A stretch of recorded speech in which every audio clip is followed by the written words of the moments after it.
어르신이 꿈꾸셨던 조국이 바로 여기 있습니다. 자유롭고 아름다운 대한민국입니다. 28세 이준호. 그가 이토록 슬퍼하는 이유가 궁금합니다. 이야기를 시작하기 전 저에게 힘이 되는 구독과 좋아요를 부탁드립니다. 지금 영상을 어디서 보고 계신지 댓글도 남겨주세요. 구독자분들의 이야기도 들을 수 있는 그날을 기다리며 오늘의 사연을 시작하겠습니다. 응급환자입니다. 모두 비켜주세요. 사이렌이 밤하늘을 가르며 울려 퍼졌습니다. 뉴욕 브롱크스 메디컬 센터 응급실 앞에 구급차가 급브레이크를 밟으며 멈춰섰습니다. 늦은 저녁 응급실 안은 형광등 불빛이 차갑게 내리쬐고 소독약 냄새가 공기를 가득 메우고 있었습니다. 한 젊은 의사가 골절상 환자의 상처를 정밀하게 꿰매고 있었습니다. 이준호, 28세의 하버드 의대를 수석으로 졸업하고 현재 브롱크스 메디컬 센터 응급의학과 최고 엘리트 레지던트였습니다. 준호의 손끝은 한치의 흔들림도 없이 안정적이었고 그의 판단은 언제나 정확했습니다. 동료들과 교수진들 사이에서는 차세대 응급의학계의 별이라고 불릴 정도였습니다.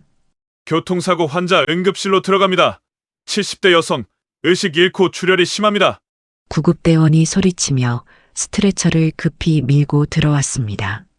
준호가 습관적으로 고개를 들어 환자를 확인하는 순간 그의 온몸에 전율이 흘렀습니다. 스트레처 위에 누워있는 것은 바로 자신의 할머니였습니다. 할머니, 목소리가 순간 떨렸지만 준호는 즉시 자신을 추스렸습니다. 의사로서의 냉정함을 유지해야 했습니다. 할머니의 이마에서는 선홍빛 피가 흘러내렸고 오른쪽 다리는 부자연스럽게 꺾여 있었습니다. 얼굴은 창백했고 입술은 파랗게 변해가고 있었습니다. 환자를 즉시 처치실로 이동해 주세요. 그는 최대한 평정심을 잃지 않으려 했지만 그의 마음속은 폭풍이 일고 있었습니다.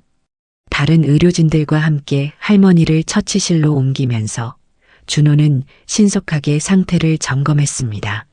혈압 92-60 맥박 약해짐. 기도 확보하고 수행 라인 잡아주세요. 그런데 이때 모니터 수치로는 잡히지 않는 미묘한 변화를 준호가 감지했습니다. 어릴 때부터 할머니에게 배운 한국 전통 의술의 지식이 도움을 준 것입니다. 할머니의 손목에서 맥을 짚은 준호는 약하지만 깊은 곳에서 생명의 기운이 아직 남아있음을 느꼈습니다. 잠시만요. 준호가 할머니의 인중과 합곡혈을 정확히 눌렀고 신기하게도 할머니의 호흡이 조금씩 깊어지기 시작했습니다. 맥박이 조금씩 강해지고 있어. 어떻게 한 거야? 전통적인 응급처치법입니다. 일단 계속 처치해 주세요. 6시간의 긴 수술이 시작되었습니다. 준호는 수술실에서 한순간도 할머니 곁을 떠나지 않았습니다. 현대의학의 모든 기술을 동원하면서도 동시에 할머니에게 배운 경열 지식을 조심스럽게 활용했습니다. 새벽 3시, 마침내 할머니의 생명을 구할 수 있었습니다. 하지만 준호에게 할머니는 단순한 환자가 아니었습니다. 그에게 의술을 가르쳐 주신 첫 번째 스승이자 가족의 뿌리를 일깨워 주신 분이었습니다. 할머니는 평소 자주 이야기해 주셨습니다. 준호야, 너의 증조할아버지 이태진 어른은 정말 대단한 분이셨단다. 일제강점기에 나라를 위해 목숨을 바치셨지. 할머니의 목소리에는 늘 자부심이 가득했습니다. 감옥에서 온갖 고문을 당하시면서도 끝까지 굴복하지 않으셨다고 하더구나. 그런 피를 이어받았다는 것을 꼭 기억하거라. 하지만 준호의 가족사에는 깊은 상처가 있었습니다. 해방 후에도 독립운동가 후손들에 대한 한국 사회의 처우는 소극적이었습니다. 정부는 입으로만 감사하다 했을 뿐 실제로는 일자리에서나 교육에서도 외면받기 일쑤였습니다. 준호의 아버지가 어릴 때 겪었던 이야기들을 준호는 기억하고 있었습니다.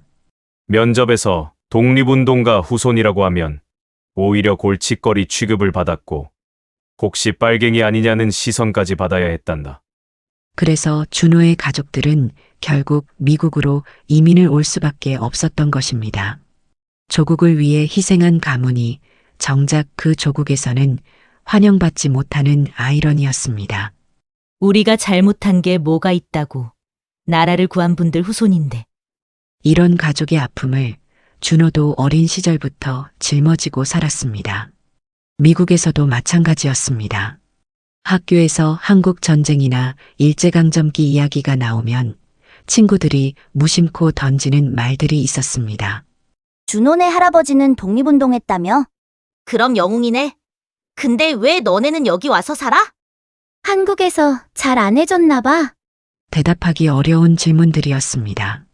자랑스러운 역사인데 왜 상처가 되어야 하는지 준호는 이해할 수 없었습니다. 그래도 할머니는 늘 말씀하셨습니다. 준호야, 우리가 부끄러워할 일은 없다. 시대가 잘못됐던 거지. 우리 선조부는 옳은 일을 하셨어. 그리고 새벽 4시 할머니가 마침내 의식을 되찾으셨습니다. 흐릿한 눈으로 준호를 바라보시며 떨리는 손으로 그를 불러 세우셨습니다. 준호야, 가까이 와봐라. 네, 할머니. 저 준호예요. 할머니가 늘 얘기했던 증조할아버지 기억하지? 네, 할머니. 이태진 할아버지 말씀이시죠? 할머니의 눈에서 눈물이 흘러내렸습니다.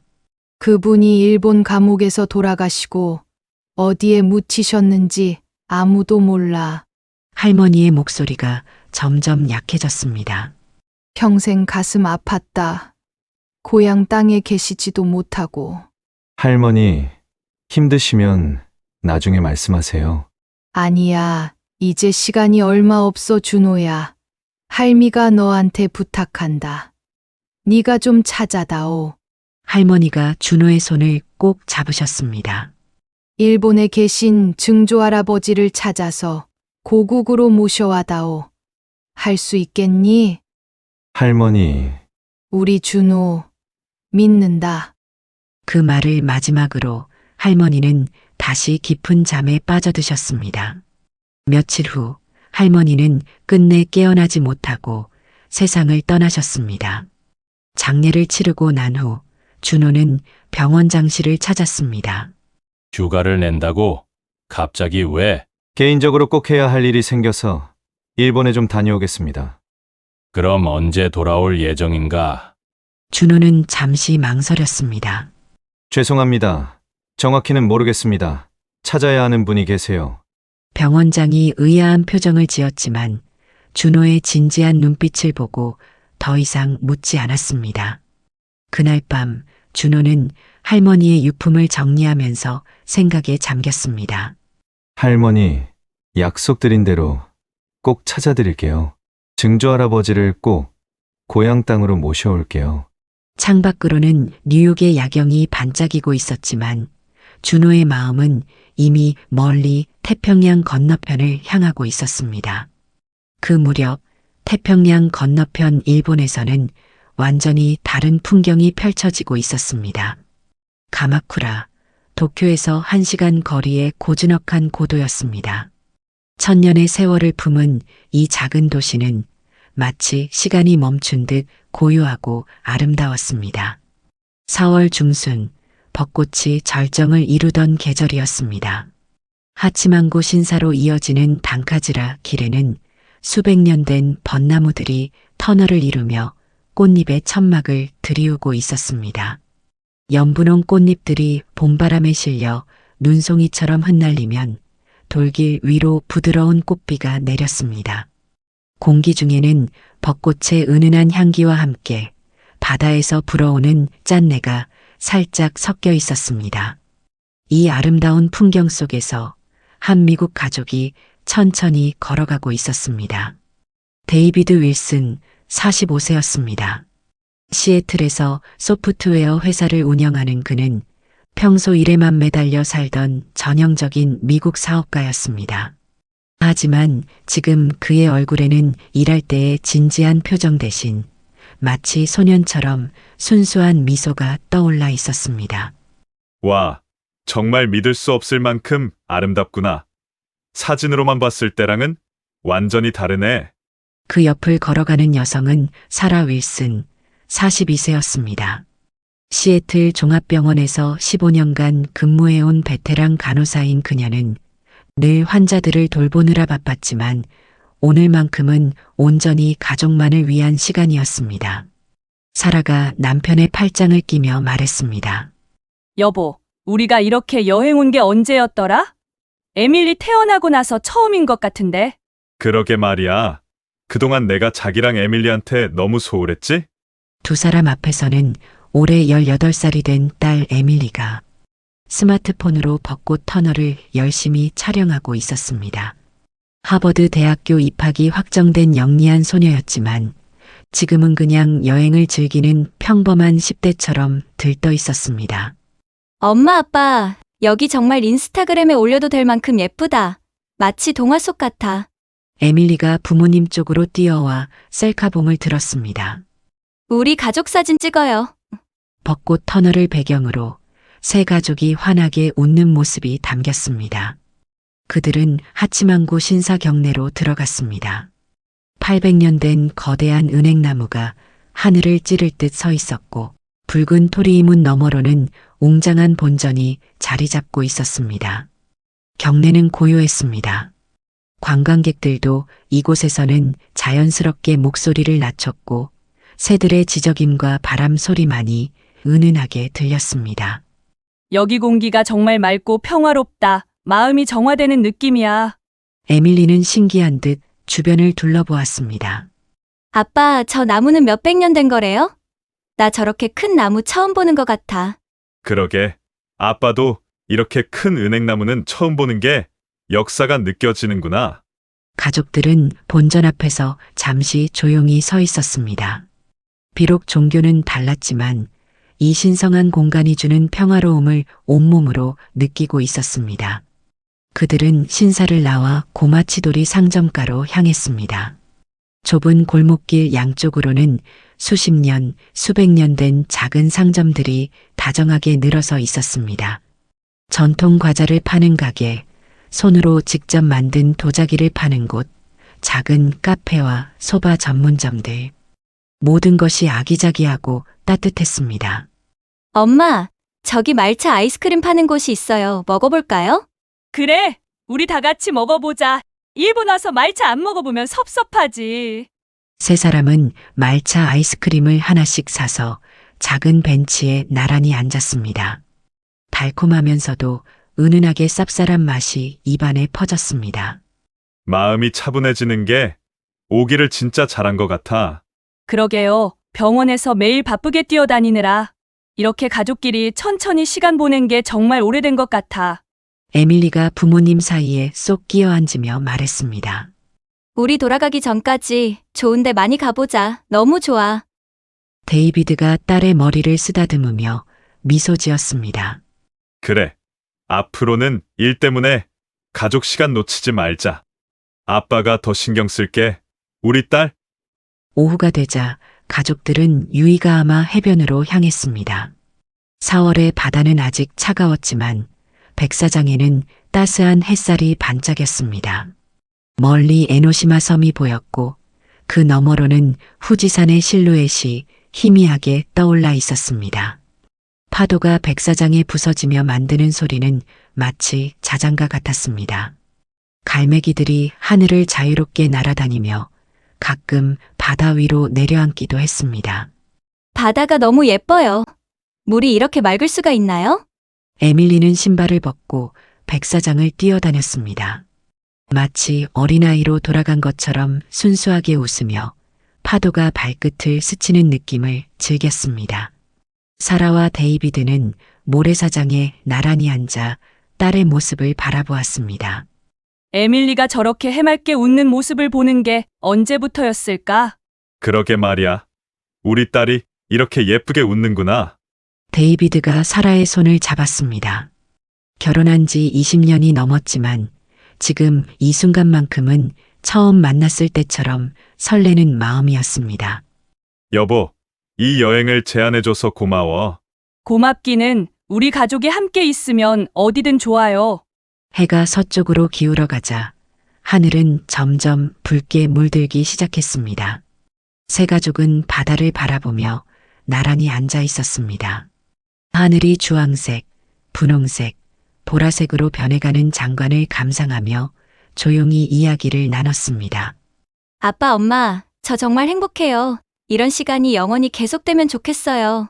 우리 딸, 오늘처럼 우리 항상 행복하자. 그래. 오늘을 평생 기억하자. 사랑해. 그들은 서로를 꼭 안아주었습니다. 가족이라는 이름으로 하나가 된 따뜻한 순간이었습니다. 바람이 살랑살랑 불어와 머리카락을 흔들었고 파도 소리가 부드럽게 그들을 감쌌습니다. 내일은 교토 가기로 했죠? 거기서도 이렇게 예쁜 곳 많이 볼 수 있을까요? 그럼 교토는 일본의 옛수도니까 더 아름다운 곳들이 많을 거야. 후지산도 가까이서 보고 싶어요. 오늘 여기서 본 것보다 더 선명하게. 그들은 앞으로의 여행 일정을 즐겁게 계획하며 웃었습니다. 세상에서 가장 행복한 가족처럼 보였습니다. 서로를 아끼고 사랑하는 마음이 얼굴에 환하게 드러나 있었습니다. 해가 완전히 질 무렵 가족들은 천천히 숙소로 돌아갔습니다. 골목길마다 따뜻한 불빛이 켜지고 저녁 식사 준비하는 냄새가 은은하게 풍겨왔습니다. 맛있는 저녁 먹고 푹 쉬자. 내일도 좋은 곳 많이 가봐야 하니까. 하지만 그들은 몰랐습니다.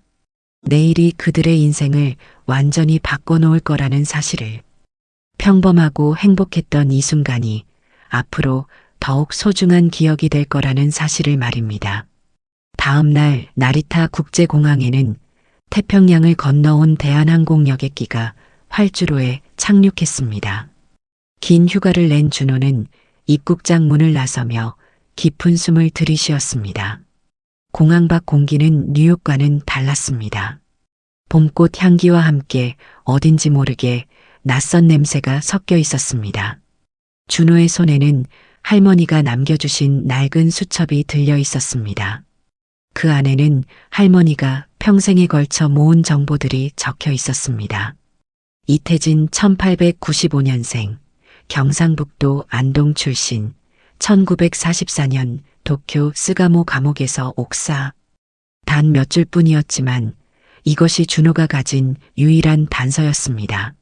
할머니, 꼭 찾을 수 있도록 노력할게요. 준호는 수첩을 가슴 깊이 품고 게이세이 스카이라이너에 몸을 맡겼습니다. 창밖으로는 일본의 전원 풍경이 빠르게 지나갔습니다. 준호의 첫 번째 목적지는 도쿄 국립기록관이었습니다. 일제강점기 자료들이 가장 많이 보관되어 있다고 들었던 곳이었습니다. 같은 시간 우에노 공원에서는 데이비드 가족이 벚꽃을 감상하고 있었습니다.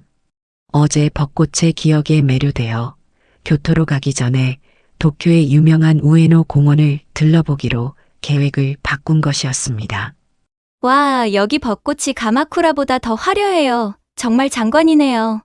우에노 공원의 벚꽃은 절정이었습니다. 1000그루가 넘는 벚나무들이 일제히 꽃을 피워 공원 전체가 연분홍 구름에 뒤덮인 것 같았습니다. 정말 일본에 온 보람이 있구나. 이런 풍경은 사진으로는 절대 담을 수 없어. 교토 가기 전에 여기 들러보자고 하길 정말 잘한 것 같아. 가족들은 공원 안의 작은 카페로 들어갔습니다. 벚꽃을 바라보며 점심을 먹을 수 있는 테라스 자리였습니다. 카페 안은 따뜻했습니다. 큰 유리창 너머로 벚꽃 터널이 한눈에 들어왔고 오후의 햇살이 테이블 위로 부드럽게 내려앉았습니다. 그들은 벚꽃을 바라보며 여유롭게 식사를 즐겼습니다. 따뜻한 우동과 신선한 샐러드, 그리고 일본 전통 차 한 잔이 완벽한 점심이었습니다.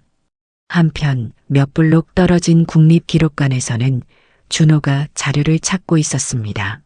스가모 감옥, 1944년 조선인 수감자 명단. 준호는 두꺼운 자료집을 뒤적이며 증조할아버지의 흔적을 찾고 있었습니다.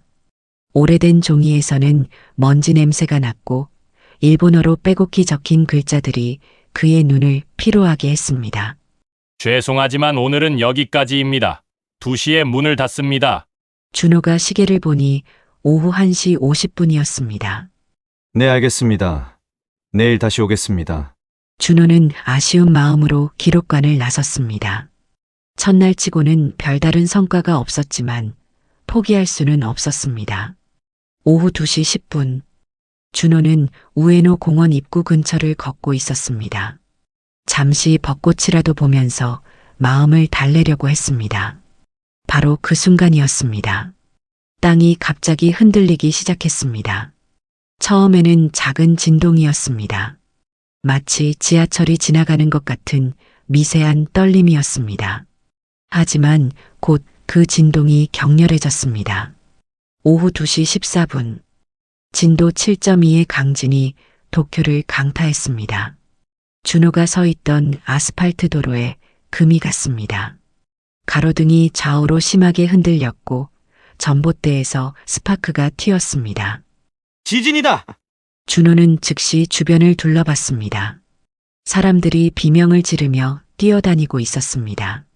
건물들이 마치 종이로 만든 것처럼 좌우로 흔들렸습니다. 유리창이 하나둘씩 깨지기 시작했고 파편들이 비처럼 쏟아져 내렸습니다. 그리고 바로 그때 우에노 공원의 카페에서도 같은 일이 벌어지고 있었습니다. 뭐지? 에밀리가 처음으로 흔들림을 느꼈습니다. 지진인 것 같아. 모두 테이블 밑으로. 데이비드가 재빨리 가족들을 테이블 밑으로 끌어당겼습니다. 하지만 진동은 점점 더 심해졌습니다. 카페의 유리창들이 일제히 깨졌고 귀청을 찢는 소리와 함께 유리 파편들이 사방으로 날렸습니다. 에밀리, 머리를 보호해! 사라가 딸을 꼭 껴안았습니다. 데이비드는 두 팔을 벌려 가족들 위를 덮었습니다. 천장에서 석고덩어리들이 떨어지기 시작했습니다. 조명이 흔들리다가 바닥으로 추락했고 테이블과 의자들이 미끄러져 다녔습니다. 무서워요, 아빠. 괜찮아, 금방 끝날 거야. 아빠 옆에 꼭 있어야 한다. 하지만 지진은 멈추지 않았고 오히려 더욱 격렬해졌습니다. 건물 전체가 삐걱거렸고 벽에 거대한 균열이 생기기 시작했습니다. 2층에 있던 카페가 기울어지는 것이 느껴졌습니다. 건물이 무너집니다. 모두 밖으로 나가세요. 일본어를 못 알아들었지만 직원의 절박한 표정만으로도 상황을 알 수 있었습니다. 데이비드가 에밀리를 안고 일어서려는 순간 천장에서 거대한 콘크리트 덩어리가 떨어졌습니다. 쿵! 에밀리가 있던 자리 바로 옆에 콘크리트가 떨어졌습니다. 만약 1초만 늦었다면. 에밀리가 충격으로 소리를 질렀지만 다행히 다치지는 않았습니다. 가족들은 서로를 부축하며 계단으로 향했습니다. 하지만 계단이 부서져 있어 1층으로 내려갈 길이 막혔습니다. 어떻게 하죠? 길이 없어요. 바로 그때 더 큰 진동이 일어났습니다. 건물 전체가 한쪽으로 기울어지기 시작했습니다. 삐걱삐걱 건물이 비명을 지르는 소리를 냈습니다. 창문으로 나가야 해. 하지만 2층 높이에서 뛰어내리기에는 너무 위험했습니다. 바로 그 순간 더욱 끔찍한 일이 벌어졌습니다. 건물 옆쪽 벽이 완전히 무너져 내리며 거대한 콘크리트와 철근 덩어리들이 마치 폭포처럼 쏟아져 내렸습니다. 요란한 소리와 함께 먼지와 연기가 사방을 뒤덮었습니다. 시야가 완전히 차단되었고 숨을 쉬기도 어려웠습니다. 엄마, 아빠! 에밀리의 목소리가 들렸지만 먼지 때문에 서로를 볼 수 없었습니다. 에밀리, 어디 있니? 여기요, 저 여기 있어요. 가족들이 서로를 찾으려 했지만 무너진 잔해가 그들을 가로막았습니다. 엄청난 소리를 내며 한 번에 더 큰 진동이 지나간 후 먼지가 조금씩 가라앉아 곧 끔찍한 광경이 드러났습니다. 에밀리가 무너진 잔재에 깔린 채로 쓰러져 있었던 것이었습니다. 에밀리의 얼굴과 몸에서 피가 흘러나오고 있었고 얼굴은 창백해져 있었습니다. 에밀리! 사라가 울부짖으며 달려갔지만 거대한 콘크리트 덩어리가 딸에게 가는 길을 막고 있었습니다. 이걸 옮겨야 해.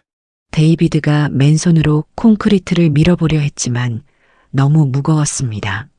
손에 상처가 나고 피가 났지만 꿈쩍도 하지 않았습니다. 누가 좀 도와주세요! 사라가 목이 터져라 소리쳤지만 주변은 모두 아수라장이었고 다른 사람들도 자신들의 안전을 지키기에 급급했습니다. 에밀리의 의식이 점점 흐릿해지고 있었습니다. 출혈이 계속되고 있었던 것입니다. 엄마, 나 너무 아파, 추워. 에밀리, 정신 차려. 엄마가 여기 있어. 바로 그때였습니다. 무너진 건물 틈새로 비명 소리를 들은 한 남성이 뛰어들어왔습니다. 거기 누구 있습니까? 그것은 준호의 목소리였습니다. 지진이 일어나자마자 준호는 의사로서의 본능이 작동했습니다. 자신의 안전보다 다른 사람들을 구하는 것이 먼저라는 생각에 무너진 카페를 보고 생존자가 있을지 재빨리 확인하러 온 것이었습니다. 여기요. 우리 딸이 깔렸어요. 제발 도와주세요. 준호가 에밀리에게 다가가 즉시 상황을 파악했습니다. 심각한 외상과 출혈, 그리고 쇼크 증상까지. 지금 당장 응급처치를 하지 않으면 위험했습니다. 얼마나 오래 있었나요? 준호는 에밀리의 맥박을 확인했습니다. 약하지만 뛰고 있었고 아직 희망이 있었습니다. 괜찮습니다. 제가 도와드리겠습니다. 하지만 주변은 여전히 위험했습니다. 여진이 계속 일어나고 있었고 언제 또 무너질지 모르는 상황이었습니다. 그럼에도 준호는 포기하지 않았습니다. 할머니가 가르쳐 주신 말씀이 떠올랐습니다. 준호야, 어디서든 생명을 구하는 것이 첫 번째야.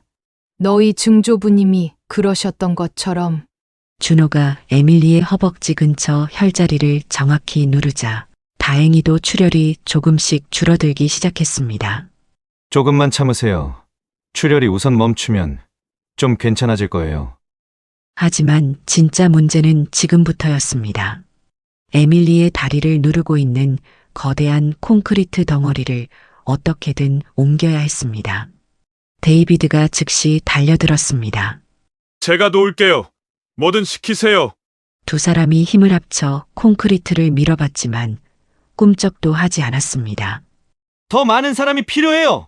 사라가 주변을 둘러봤지만 다른 사람들은 모두 자신들의 안전을 지키느라 바빴습니다. 바로 그때 또 다른 여진이 일어났습니다. 건물이 다시 흔들리면서 천장에서 먼지가 떨어졌습니다. 사람들이 다시 비명을 질렀습니다. 위험해요. 모두 건물에서 나가세요. 준호는 에밀리 곁을 지키며 주위 사람들에게 소리쳤습니다. 그 모습을 본 한 일본인 남성이 망설이다가 다가왔습니다. 도와드릴게요, 다스케테. 그는 서툰 영어로 말하고는 주위 사람들에게 도움을 요청했고 곧바로 콘크리트 덩어리 앞에 섰습니다. 고맙습니다. 함께 해주세요. 세 사람이 힘을 합쳤지만 여전히 부족했습니다. 그때 한 일본인 여성이 다가왔습니다. 와타시모, 저도 돕겠습니다. 이어서 1명, 2명, 더 많은 사람들이 모여들었습니다. 처음에는 망설이던 사람들이었지만 준호가 자신의 생명을 걸고 에밀리를 구하려는 모습에 마음이 움직인 것입니다. 하나, 둘, 셋, 함께! 6명의 사람들이 동시에 힘을 냈습니다. 콘크리트가 조금씩 움직이기 시작했습니다. 에밀리의 작은 신음소리가 들렸고 의식이 돌아오고 있었습니다. 에밀리, 엄마야. 곧 괜찮아질 거야. 사라가 딸의 손을 꼭 잡았습니다. 조금만 더 힘을 냅시다.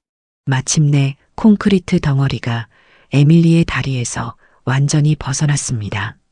해냈다. 해냈어. 데이비드가 기쁨의 눈물을 흘렸습니다. 하지만 준호는 아직 안심할 수 없었습니다. 에밀리의 다리 상태를 정밀하게 점검해야 했습니다. 뼈가 부러졌지만 다행히 주요 혈관은 손상되지 않았어요. 준호가 셔츠를 찢어 임시 부목을 만들었습니다. 그리고 다시 혈자리를 눌러 통증을 완화시켜 주었습니다. 고마워요. 정말 고마워요. 에밀리가 희미한 목소리로 말했습니다.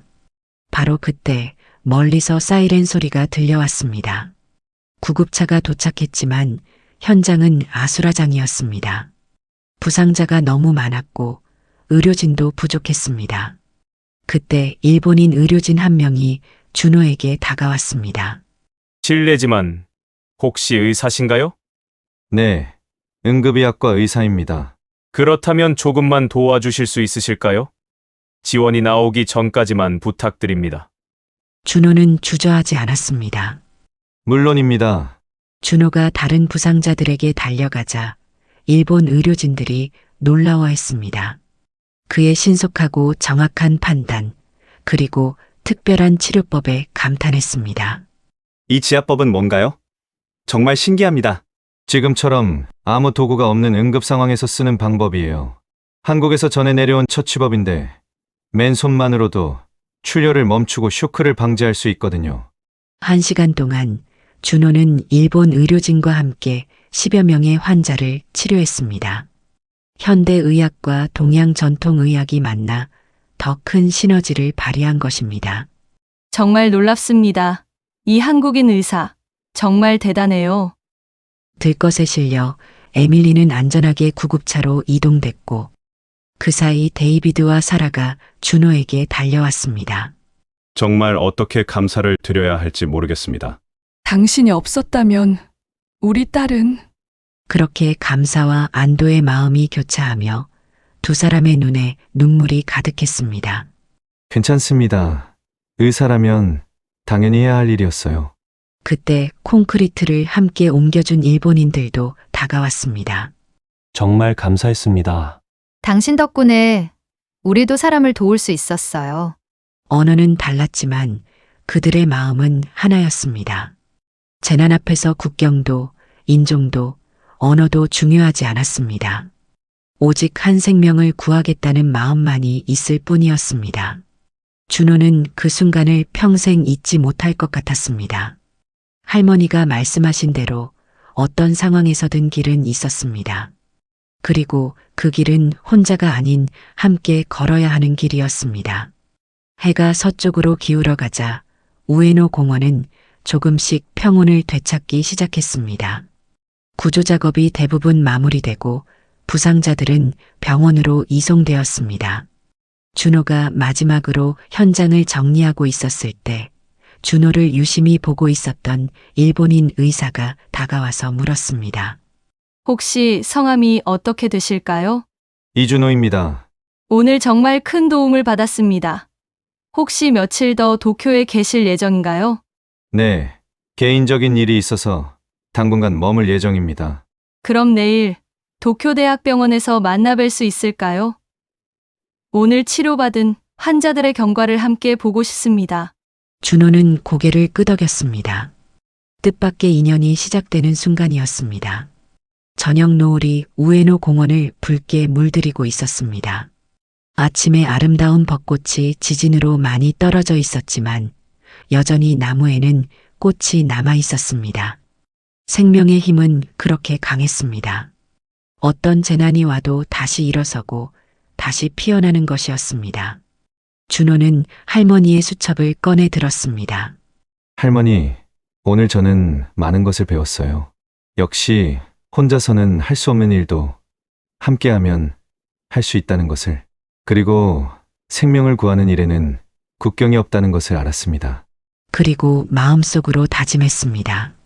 내일부터는 더욱 적극적으로 증조 할아버지를 찾고 그리고 오늘 경험한 이 소중한 시간을 꼭 기억하겠다고 말이에요. 다음 날 오전 준호는 약속대로 도쿄대학병원을 찾았습니다. 거대한 흰색 건물이 아침 햇살을 받아 반짝이고 있었고 병원 입구에는 환자들과 보호자들이 분주히 오가고 있었습니다.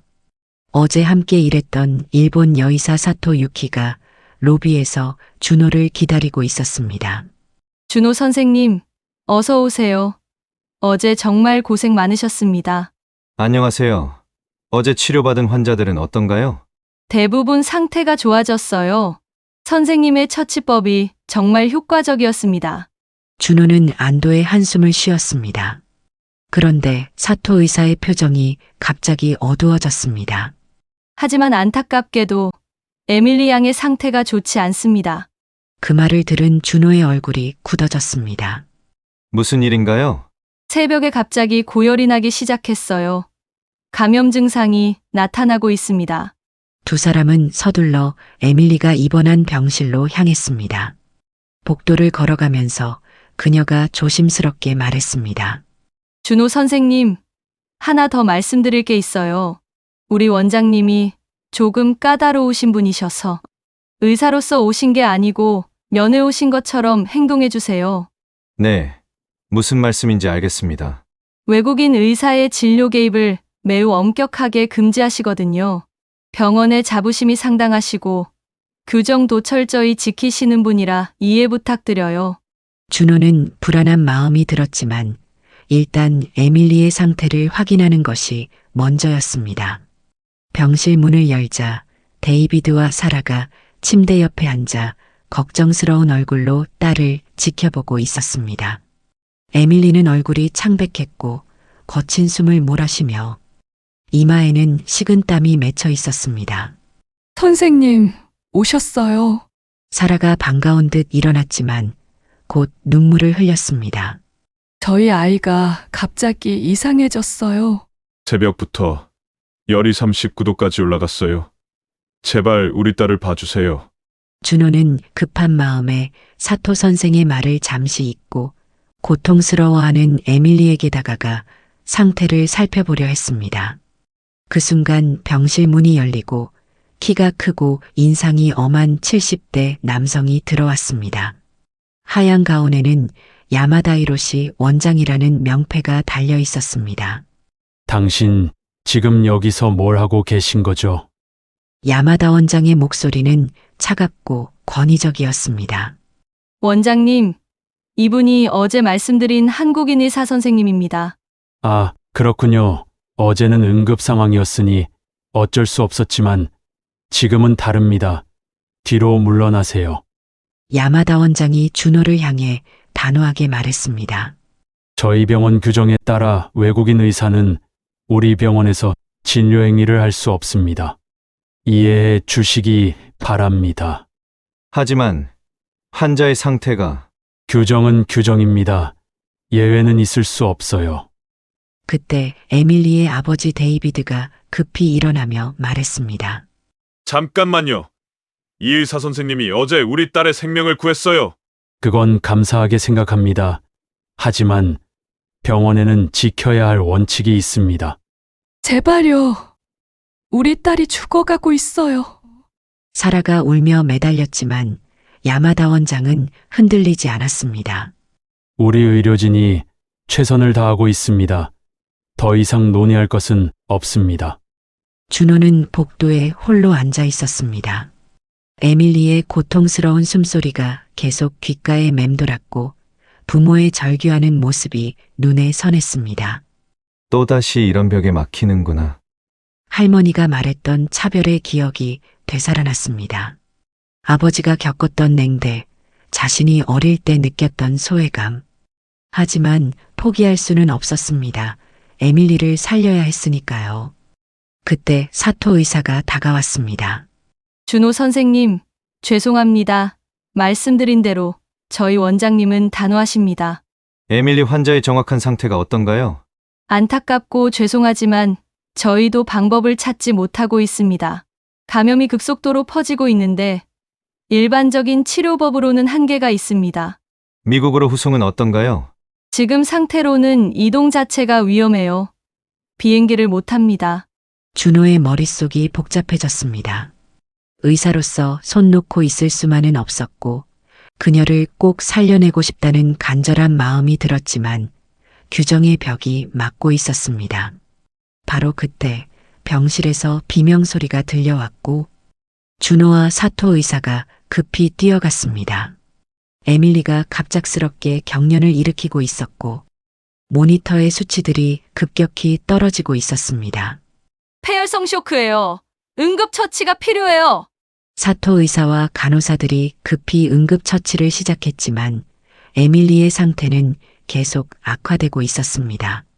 어떻게 된 거예요? 뭐가 문제인 거죠? 감염이 예상보다 훨씬 빠르게 퍼지고 있습니다. 그때 야마다 원장이 다시 나타났고 상황을 파악한 그의 얼굴이 심각해졌습니다. 사토 의사, 상황이 어떻습니까? 현재 의료진으로는 더 이상 방법이 없는 상태입니다. 침묵이 흘렀습니다. 데이비드가 절망적인 표정으로 준호를 바라봤습니다. 선생님, 정말 방법이 없는 건가요? 준호는 자신이 개입할 수 없는 상황이 답답해 고민했습니다. 그때 다시 한번 할머니의 말씀이 떠올랐습니다. 준호야, 어떤 상황에서든 길은 있단다. 아버님, 방법은 있습니다. 모든 사람의 시선이 준호에게 집중되었습니다. 제가 할 수 있는 방법이 있어요. 하지만 준호가 야마다 원장을 바라보며 말했습니다. 원장님, 제가 모든 의료적 책임과 법적 책임을 지겠습니다. 서면으로 서약하겠어요. 그런 문제가 아닙니다. 규정을 어기면 병원 전체가 위험해집니다. 제발 부탁드립니다. 우리 딸이 죽어가고 있어요. 데이비드가 울부짖었습니다. 원장님, 잠시 원장실에서 따로 말씀드릴 수 있을까요? 야마다 원장은 잠시 망설이다가 고개를 끄덕였습니다. 좋습니다. 하지만 제 결정은 바뀌지 않을 것입니다. 두 사람은 원장실로 향했습니다. 그런데 원장실에 들어서자마자 준호의 눈에 들어온 것은 벽에 걸린 오래된 흑백 사진이었습니다. 의사 가운을 입은 두 남성이 나란히 서 있는 사진이었고 그 아래에는 야마다 병원 설립 1943년이라는 현판이 있었습니다. 준호는 기억이 되살아나는 듯 눈이 커지며 순간 가슴이 두근거렸습니다. 어젯밤 할머니의 수첩을 읽으며 본 그 이름, 그것은 야마다라는 성씨였습니다. 아닐 수도 있겠지만 같은 성씨의 의사, 그리고 사진에서 느껴지는 배경이 그의 뇌를 자극시켰습니다. 혹시 저 사진 속분이 원장님의 할아버지신가요? 그렇습니다만 지금 그게 무슨 상관입니까? 준호가 조심스럽게 할머니의 수첩을 꺼냈고 원장은 의아한 표정을 지었습니다. 제 증조할아버지 성함이 이태진입니다. 일제강점기에 일본에서 의사로 활동하셨던 분이에요. 준호가 수첩의 한 페이지를 펼쳤습니다. 여기 일기록이 있어요. 그런데 저 사진을 보니 같은 분이 아닐까 하는 생각이 들어서요. 야마다 박사, 난 당신을 원망하지 않네. 나의 문제로 당신에게 위험한 상황을 만들 수는 없는 법. 우린 야마다 병원에서 생명을 지키는 동지였지만 이제 나는 나의 길을 가려하오. 어려운 상황에서도 최선을 다해 주어서 고맙소. 야마다 원장의 얼굴이 변했습니다. 이게 정말입니까? 야마다 박사님께서는 제 증조할아버지께서 독립운동가 환자들을 진료하는 어려움이 있었을 때 조용히 도움을 주셨다고 기록되어 있어요. 준호가 야마다 원장의 눈을 바라보며 말했습니다. 80년 전 할아버지께서 위험을 무릅쓰고 조선인 환자들을 외면하지 않으셨던 것처럼 오늘 저희가 그 마음을 이어받아 도움이 필요한 생명을 구해야 하지 않겠습니까? 야마다 원장의 오랜 침묵으로 원장실 안이 조용해졌습니다. 그리고 천천히 입을 열었습니다. 네, 맞습니다. 할아버지께서는 항상 미안한 사람이 있다고 말씀하셨었어요. 그리고 사람을 살리는 일에 이유는 없다고 하셨습니다. 그런데 제가 그러지 못하고 살아왔던 것 같네요. 야마다 원장은 다시 한번 깊은 숨을 들이쉬며 말했습니다. 좋습니다. 그리고 모든 책임은 당신이 아닌 제가 지겠습니다. 원장님, 다만 한 가지 조건이 있습니다. 치료 과정을 모두 기록하고 추후 의학 논문으로 발표해 주시기 바랍니다. 당신의 의술이 뛰어나다면 더 많은 환자들을 도울 수 있을 테니까요. 야마다 원장의 말에 준호는 깊이 고개를 숙였습니다. 감사합니다. 최선을 다하겠습니다. 드디어 에밀리를 구할 수 있는 기회가 열렸습니다. 그리고 이제부터가 진짜 시작이었습니다. 새벽 2시 도쿄대학병원 수술실에는 희뿌연 조명이 차갑게 내리쬐고 모니터의 경고음이 불규칙하게 울렸습니다. 에밀리의 혈압은 급격히 떨어지고 있었고 모두의 얼굴은 긴장으로 굳어 있었습니다. 원장님, 이건 너무 위험합니다. 환자가 잘못되면 누가 책임을 집니까? 간호사의 목소리는 두려움에 젖어 있었습니다. 그녀는 수없이 많은 위기를 겪었지만 외국인 의사가 주도하는 수술은 받아들이기 힘들었습니다. 만약 실패한다면 책임은 누구에게 돌아갈지 몰랐습니다. 책임은 내가 집니다. 그러니 모두 환자에게 집중하십시오. 짧지만 단호한 말에 수술실 분위기가 달라졌습니다. 그러나 여전히 불안은 남아 있었습니다. 혈압이 더 떨어집니다. 승합제 ECC 추가 투여하시고 수액 라인 재확인해 주세요. 출혈점 확인, 기도 확보 다시 잡겠습니다. 준호의 목소리는 명확하고 흔들림이 없었습니다. 손놀림은 번개처럼 빠르면서도 정확했습니다. 혈관을 집어내는 핀셋이 단 한 번의 망설임도 없이 들어갔고 출혈은 즉시 줄어들었습니다. 모니터 수치가 흔들리자 그는 재빨리 기도 튜브 위치를 조정했습니다. 환자의 산소 포화도가 즉시 올라가기 시작했습니다. 어떻게 저렇게 정확할 수가 있을까? 팀원들은 숨을 죽이고 그를 바라보았습니다. 처음엔 의심과 불안이었지만 지금은 감탄과 신뢰로 바뀌어 갔습니다. 간호사도 두려움 대신 경탄의 눈빛으로 기구를 건넸습니다. 맥박이 안정되고 있습니다. 수치가 돌아오고 있어요. 모니터에 뜬 파형은 점점 규칙을 되찾았습니다. 데이비드와 사라는 대기실에서 소식을 듣고 서로를 부둥켜 안았습니다. 야마다 원장은 수술실 구석에서 묵묵히 이 광경을 지켜보았습니다. 그의 표정은 차갑게 굳어 있었지만 눈빛은 흔들리고 있었습니다. 내가 조금만 더 빨리 받아들였다면 이 아이와 가족이 이렇게 고통받진 않았을 텐데 의사로서 부끄럽구나. 그의 낮은 목소리에 수술실 안은 잠시 고요해졌습니다. 사토와 간호사들은 준호에게 고개를 숙이며 인사했습니다. 선생님 감사합니다. 오늘 당신께 많은 걸 배웠습니다. 정말 고맙습니다. 그리고 아까 저의 무례함을 이해해 주세요. 아닙니다. 저는 제자리에서 생명을 살리는 일, 그것을 한 것뿐입니다. 수술은 그렇게 마무리되었습니다. 그러나 야마다의 마음속에는 무거운 여운이 남아 있었습니다. 그날 오후 야마다 원장은 집으로 돌아갔습니다. 서재 깊은 곳 목재 서랍을 열자 오래된 종이 냄새가 흘러나왔습니다. 가죽 장정의 노트, 바랜 의학회보, 흑백 사진이 어지럽게 쌓여 있었습니다.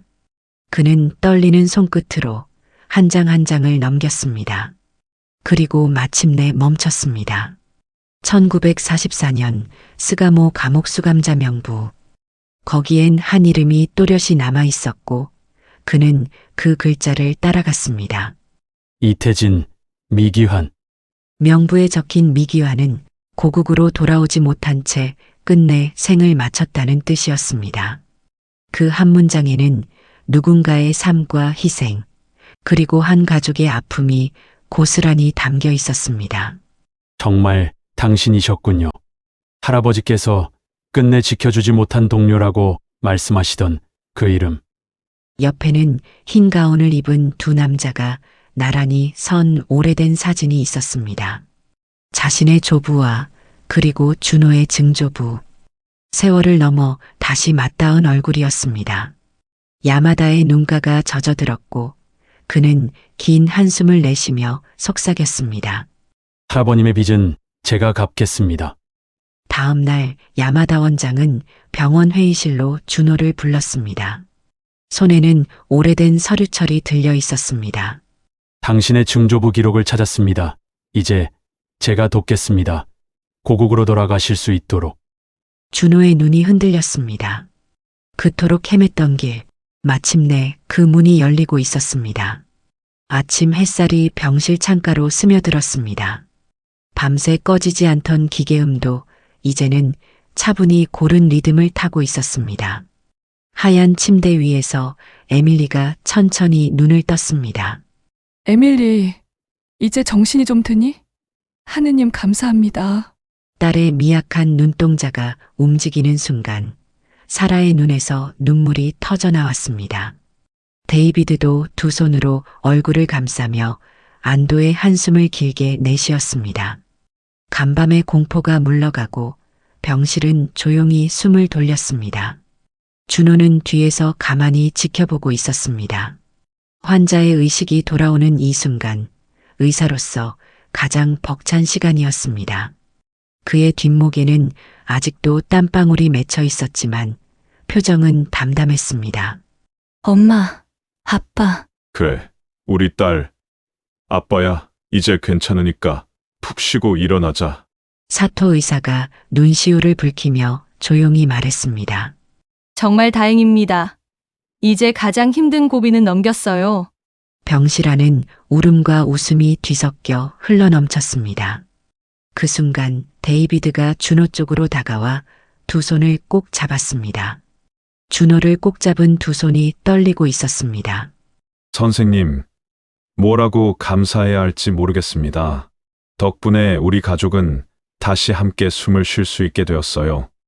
선생님께서 환자를 살리고자 하시는 단호함, 저는 평생 잊지 못할 겁니다. 정말 진심으로 감사합니다. 데이비드의 목소리는 떨렸고 눈가에는 여전히 눈물이 맺혀 있었습니다. 그는 잠시 말을 멈추더니 결심한 듯 준호를 바라봤습니다. 선생님, 제 병원에도 당신 같은 분이 꼭 필요합니다. 지금까지 수많은 의사들을 봤지만 이렇게 환자 곁을 지키며 끝까지 포기하지 않는 분은 드뭅니다. 부탁드립니다. 미국으로 와 주십시오. 우리 병원에서 함께 해 주십시오. 데이비드의 눈빛은 진심이었습니다. 성공한 기업가로서의 제안이 아니라 한 아버지로서 받은 은혜에 대한 절절한 호소였습니다. 하지만 준호는 조용히 고개를 저었습니다. 감사합니다. 하지만 저는 아직 해야 할 일이 남아 있습니다. 제 증조부의 무덤을 찾기 전에는 제 마음이 편히 돌아갈 수 없으니 이해해 주세요. 그의 목소리는 낮았지만 단호했습니다. 병실 안 공기가 잠시 무겁게 가라앉았습니다. 그 순간 준호의 휴대전화가 울렸습니다. 낯익은 번호였습니다. 뉴욕 브롱크스 메디컬 센터, 그가 몸담았던 병원이었습니다. 여보세요. 이준호입니다. 준호, 지금 어디에 있나? 안타까운 소식이야. 자네 부모님이 급격히 위중해지셨어. 지금이라도 오지 않으면 늦을 수도 있으니 서둘러 들어오게. 준호의 손에서 휴대전화가 미세하게 떨렸습니다. 숨이 막히는 듯 가슴이 조여왔습니다. 그는 창밖을 바라보며 오래도록 침묵했습니다.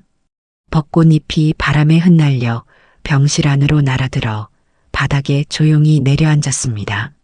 준호는 마침내 고개를 끄덕였습니다.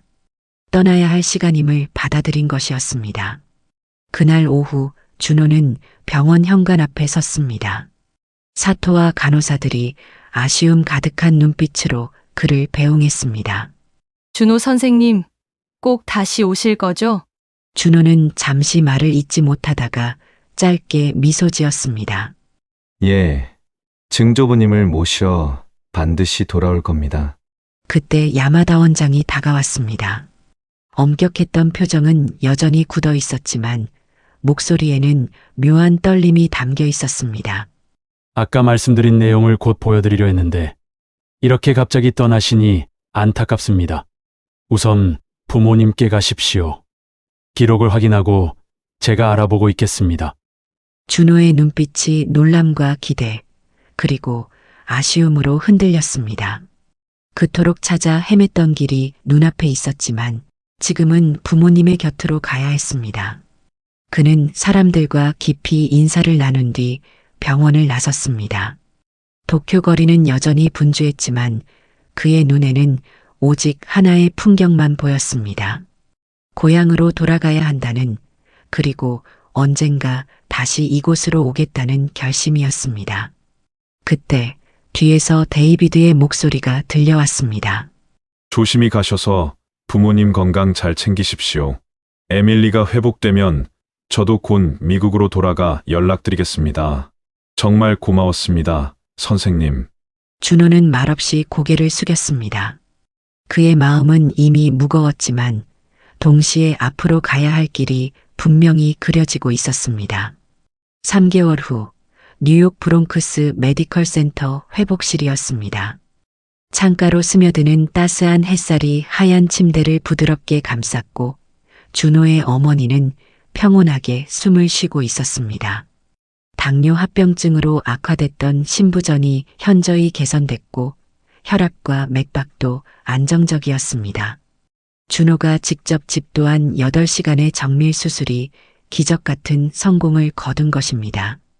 어머니가 아들의 손을 꼭 잡으며 눈물을 글썽였습니다. 준호야 고맙다. 네가 아니었다면 이 엄마는 어쩔 뻔했니? 어머니, 이제 괜찮으시니까 걱정 마세요. 아버지가 옆에서 두 손을 모으며 깊이 고개를 숙였습니다. 다른 의사들이 모두 포기했던 수술을 아들이 해낸 것에 대한 자부심과 함께 오랜 세월 품어왔던 마음의 짐이 조금씩 내려놓아지는 것 같았습니다. 어느 날 오후 준호의 휴대전화가 울렸습니다. 화면에 뜬 번호는 낯선 것이었습니다. 준호 선생님, 데이비드 윌슨입니다. 네, 안녕하세요. 에밀리의 건강은 좀 어떤가요? 에밀리가 완전히 회복해서 하버드에서 열심히 공부하고 있어요. 선생님이 구해주신 생명이 이렇게 꿈을 향해 나아가고 있습니다. 며칠 후 맨해튼의 조용한 카페에서 두 사람이 만났습니다. 데이비드는 말끔한 정장 차림의 표정은 진지하고 따뜻했습니다. 카페 창 너머로 뉴욕의 분주한 거리가 보였지만 두 사람 사이에는 고요하고 깊은 신뢰가 흐르고 있었습니다. 제가 시애틀에 최첨단 메디컬 센터에 투자하고 있는데 선생님 같은 의사가 절실히 필요합니다. 데이비드의 목소리에는 간절함이 담겨 있었습니다. 돈 때문이 아니라 더 많은 생명을 구하고 싶다는 순수한 열망이었습니다. 에밀리를 구해주신 순간을 평생 잊을 수 없어요. 그런 마음으로 환자를 대하는 의사가 정말 드물거든요. 준호는 데이비드의 진심을 느꼈습니다. 국적도 다르고 만난 지 얼마 되지 않았지만 생명을 구한다는 공통된 소명 앞에서는 그 모든 경계가 의미 없어 보였습니다. 준호가 결심을 하며 고개를 끄덕였습니다. 새로운 여정이 시작되는 순간이었습니다. 2주 후 준호는 시애틀 메디컬 센터에 첫 출근했습니다. 서부 지역 최고 수준의 병원이었습니다. 최첨단 MRI와 로봇 수술기, 그리고 각 분야 전문의들이 모인 곳이었습니다. 하지만 첫날부터 분위기는 차갑기만 했습니다. 회의실에서 준호를 소개받는 자리에서 기존 의료진들의 시선에는 의심과 편견이 가득했습니다. 존슨 과장이 냉담하게 말했습니다. 동양인 의사가 과연 우리와 같은 수준일지 의문입니다. 데이비드가 개인적 인연으로 추천했다지만 무리하신 것 같습니다. 아마 동양 의술 같은 쇼맨십이겠죠. 수군거리는 소리들이 준호의 귀에 들려왔습니다. 어릴 때부터 겪어왔던 그 시선들이었지만 이제 준호는 흔들리지 않았습니다. 며칠이 지나도 상황은 개선되지 않았습니다. 동료들은 준호를 중요한 사례에서 배제했고 그는 홀로 서 있는 것 같았습니다. 그런데 일주일째 되던 날 오후 갑작스럽게 응급 상황이 벌어졌습니다. 병원 전체에 코드 블루가 울렸습니다. 응급 환자입니다. 응급실로! 사이렌이 귀청을 찢으며 울리고 구급차가 병원 앞에 급브레이크를 밟으며 정차했습니다. 응급실 직원들은 일제히 뛰어나갔고 구급대원이 숨을 헐떡이며 소리쳤습니다. 70세 남성, 강연 중 갑작스런 의식 잃음, 혈압 급강하, 동공 반응 없음. 스트레처가 급하게 밀려 들어왔습니다. 그 위에는 정장을 입은 70대 동양인 남성이 실려 있었습니다. 얼굴은 창백했고 호흡은 불규칙했습니다.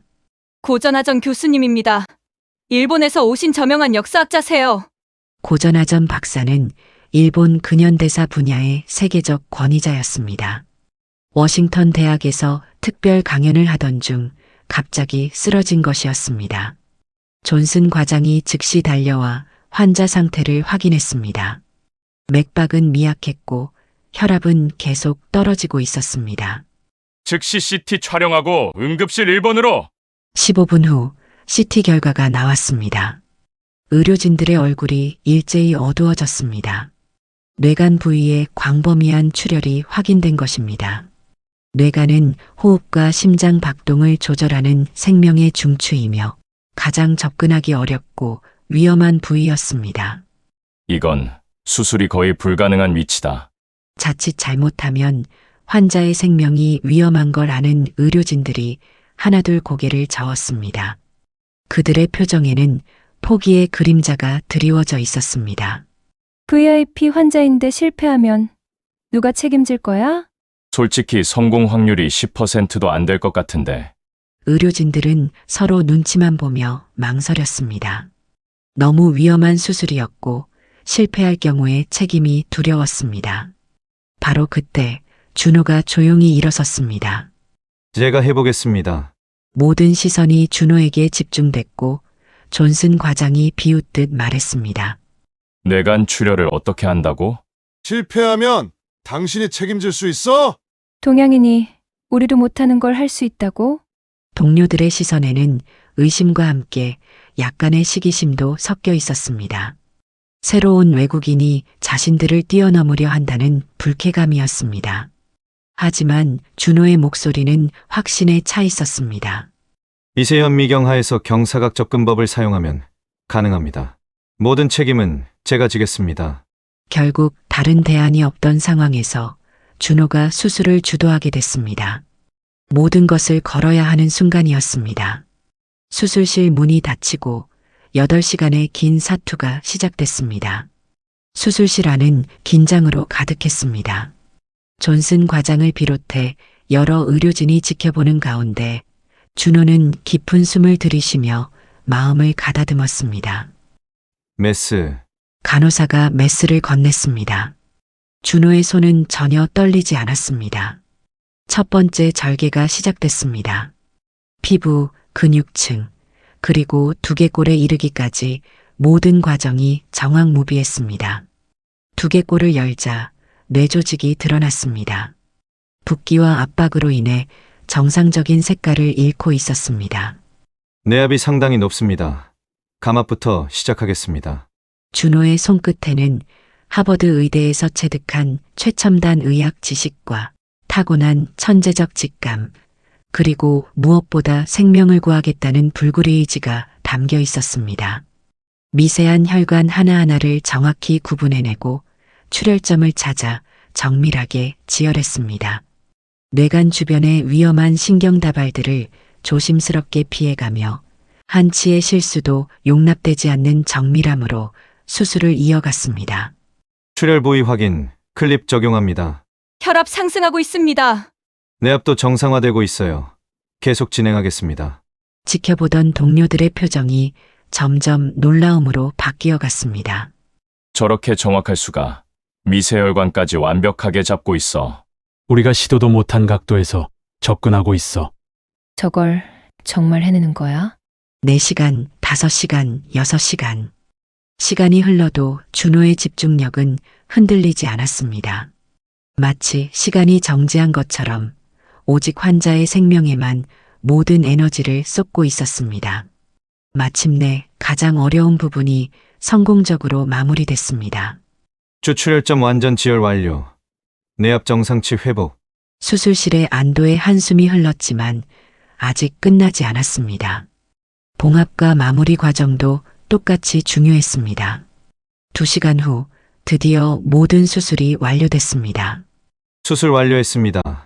환자 생체증은 모두 안정됐습니다. 수술실 안에 깊은 정적이 흘렀고 이어서 박수가 터져 나왔습니다. 동료들이 준호에게 진심으로 고개를 숙였습니다. 처음에 가졌던 편견과 의심은 완전히 사라졌습니다. 정말 대단합니다. 제가 완전히 잘못 생각했네요. 괜한 의심을 해서 미안합니다. 그 순간 준호는 깨달았습니다.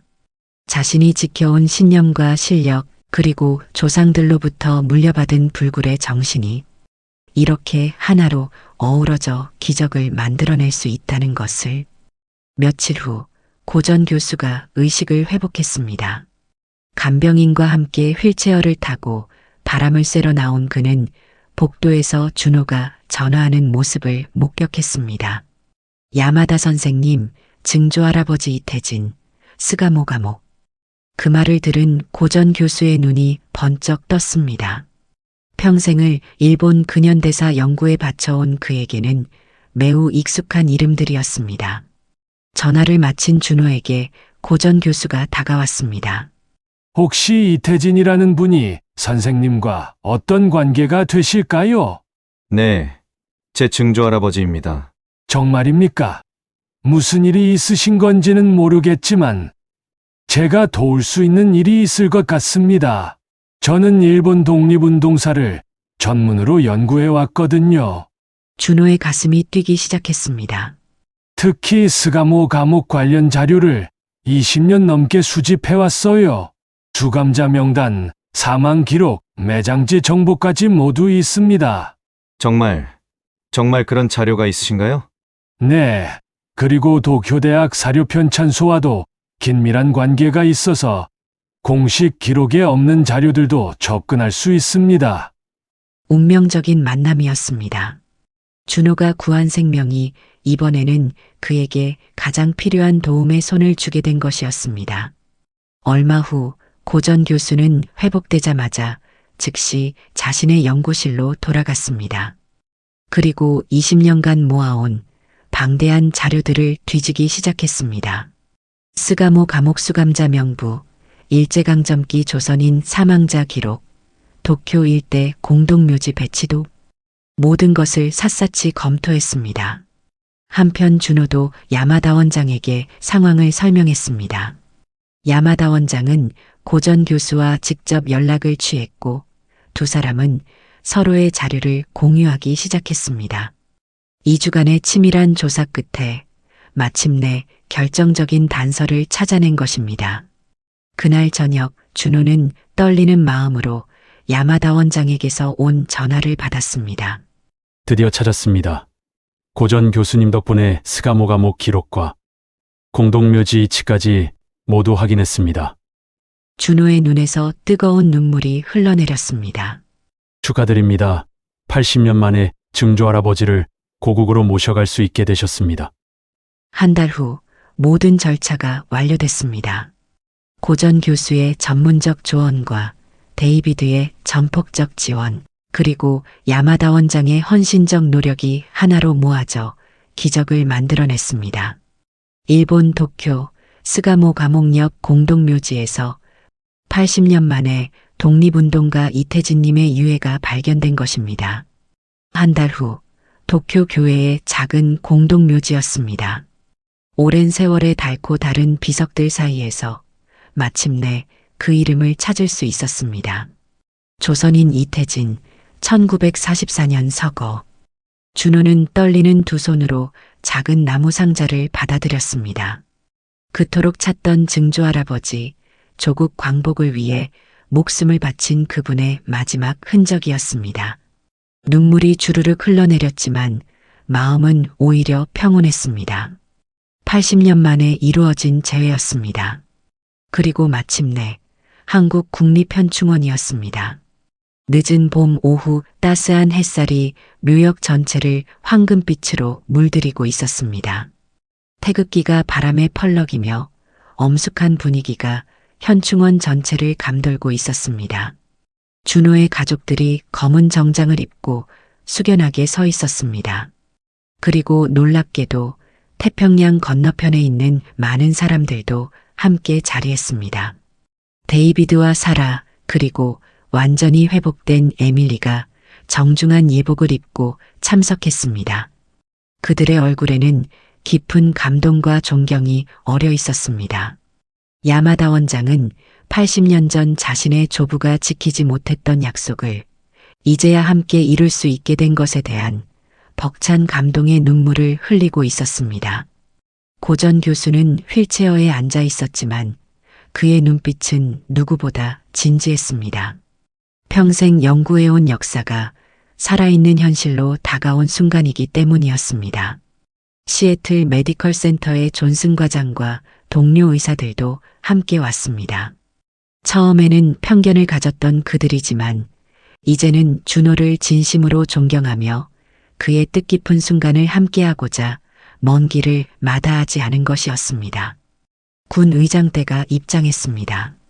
흰 장갑을 낀 손으로 태극기를 정중히 펼치며 관을 덮었습니다. 독립운동가에 대한 국가의 최고 예우였습니다. 안장식이 엄숙하게 진행됐습니다. 군 의장대가 일제히 경례를 올렸고 조총 3발의 예포가 하늘로 울려 퍼졌습니다. 준호는 단상에 올라 마이크 앞에 섰습니다. 그의 목소리는 떨렸지만 힘이 있었습니다. 증조 할아버지 이태진 선생님께서 80년 만에 고향으로 돌아오셨습니다. 참석자들이 모두 숙연하게 고개를 숙였습니다. 어르신이 꿈꾸셨던 조국이 여기 있습니다. 그리고 어르신이 만들어주신 자유롭고 아름다운 대한민국입니다. 준호가 잠시 말을 멈추고 하늘을 바라보며 조용히 속삭였습니다. 할머니, 증조 할아버지를 고국으로 모셔왔습니다. 이제 편히 쉬세요. 바람이 살랑 불어와 태극기를 흔들었습니다. 마치 할머니와 증조 할아버지께서 인사를 해주시는 것 같았습니다. 데이비드 가족이 준호에게 다가와 조용히 손을 잡아주었고 고전 교수가 휠체어에서 천천히 일어나 준호를 바라봤습니다. 과거의 아픔이 현재의 사랑으로 치유되는 이것이 진정한 역사의 완성이군요. 존슨 과장과 시애틀의 동료들도 숙연한 표정으로 이 순간에 함께했습니다. 그들 역시 편견을 버리고 인간의 참된 가치를 깨닫게 된 소중한 경험이었습니다. 해가 서쪽으로 기울어가자 하늘이 붉은 노을로 물들기 시작했습니다. 국립현충원의 소나무들이 바람에 살랑이며 조용한 위로의 선율을 연주하는 것 같았습니다. 준호는 새로 세워진 묘비를 바라보며 깊은 숨을 들이쉬었습니다. 증조 할아버지, 이제 진짜 시작입니다. 어르신의 숭고한 뜻을 받들어 세계 어디서든 생명을 구하고 사람과 사람을 잇는 다리가 되겠습니다. 준호는 고개를 들어 하늘을 바라봤습니다. 구름 사이로 스며드는 황금빛 햇살이 그의 얼굴을 따스하게 비추고 있었습니다. 석양이 묘역을 황금빛으로 물들이는 가운데 준호와 그의 소중한 사람들은 조용히 앞을 향해 걸음을 내디뎠습니다. 오늘 이 자리에는 조국 광복을 위해 희생하신 모든 분들의 후손들이 함께하고 있습니다. 여러분의 피 속에 흐르는 것은 굽히지 않는 정신과 남을 위해 희생할 줄 아는 마음입니다. 그것이야말로 조상들이 남겨주신 가장 소중한 유산입니다. 그리고 이 이야기를 듣고 계신 모든 분들께 말씀드립니다. 지금 이 순간에도 여러분 주변에는 도움이 필요한 사람이 있습니다. 여러분이 내미는 작은 손길과 그 한 걸음이 세상을 바꾸는 시작이 될 수 있다는 것을 잊지 않으시길 바라며 오늘의 사연을 마칩니다. 여러분의 사연도 함께하는 그날을 위해 구독과 좋아요를 눌러주세요. 감사합니다.